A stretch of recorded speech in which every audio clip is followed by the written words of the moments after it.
Assalamualaikum warahmatullahi wabarakatuh. Saya Berridho Rahman, saya dari kampus Universitas Riau dengan jurusan Teknik Elektro. Nah, jadi di sini saya akan membahas berbagai aspek pengukuran listrik dan menyoroti faktor-faktor utama yang dapat mempengaruhi integritas sinyal. Baik, yang pertama itu adalah kategori utama, gangguan yang mempengaruhi pengukuran listrik. Nah, yang pertama itu ada crosstalk atau gangguan dari konduktor lain yang berada dekat satu sama lain. Yang kedua ada induksi elektromagnetik atau pengaruh medan elektromagnetik eksternal pada sinyal pengukuran. Nah, yang ketiga itu ada noise thermal atau fluktuasi acak dalam sinyal yang disebabkan oleh gerakan elektron dalam konduktor. Nah, yang terakhir itu ada gangguan frekuensi. Nah, itu adalah gangguan dari sumber sinyal dengan frekuensi yang berbeda. Oke, yang kedua, efek utama yang bertanggung jawab atas penyimpangan dalam sistem pengukuran, yaitu ada crosstalk, interferensi antar kabel atau saluran yang berdekatan. Yang kedua ada noise thermal, peningkatan resistensi yang menghasilkan fluktuasi sinyal. Yang ketiga itu ada distorsi non-linear, efek dari perangkat pengukuran yang tidak bekerja linear pada berbagai level sinyal. Atau visual itu tampilan grafis yang menunjukkan contoh noise dan distorsi pada sinyalnya gitu. Yang ketiga, tindakan untuk mengurangi crosstalk antar konduktor dalam rangkaian. Yang pertama, penataan kabel yang tepat. Nah, jadi menggunakan pengaturan kabel yang jauh satu sama lain.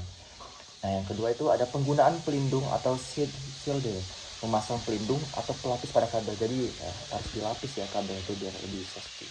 Yang ketiga ada twist pair wiring atau menggunakan kabel berpasangan terpilih untuk mengurangi efek crosstalk. Jadi itu emang harus ditebalkan kabel itu agar mengurangi efek dari crosstalk. Yang keempat, pentingnya pertahanan dalam sistem pengukuran dari risiko potensial dan pertahanan yang tidak tepat.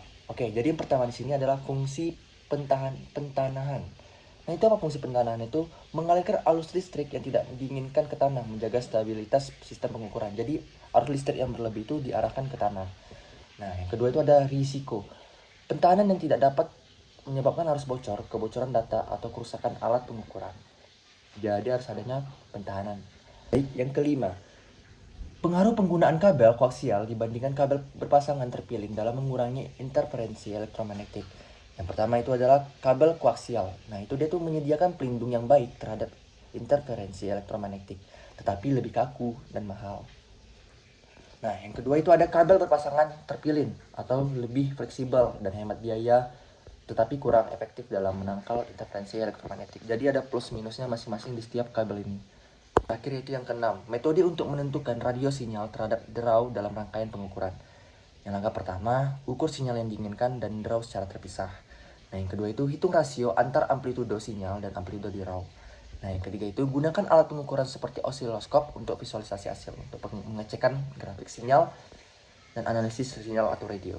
Menjelaskan kesimpulan yang setelah saya teliti dari tadi itu, gangguan utama dalam pengukuran listrik meliputi crosstalk, induksi elektromagnetik, dan noise thermal. Untuk mengurangi gangguan ini, tindakan seperti penataan kabel yang tepat, penggunaan shielding, dan pemilihan kabel yang sesuai sangat penting.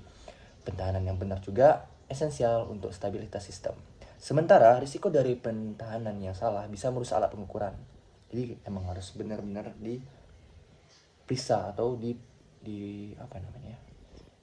benar-benar untuk penataan kabel ini. Penggunaan kabel koaksial atau berpasangan terpilih mempengaruhi pengurangan interferensi elektromagnetik. Terakhir, untuk menghitung rasio sinyal terhadap langkah-langkah pengukuran yang diperlukan dan efisien. Sekian dari saya untuk hari ini. Jika saya ada kesalahan berbicara dari tadi, mohon dimaafkan. Assalamualaikum warahmatullahi wabarakatuh.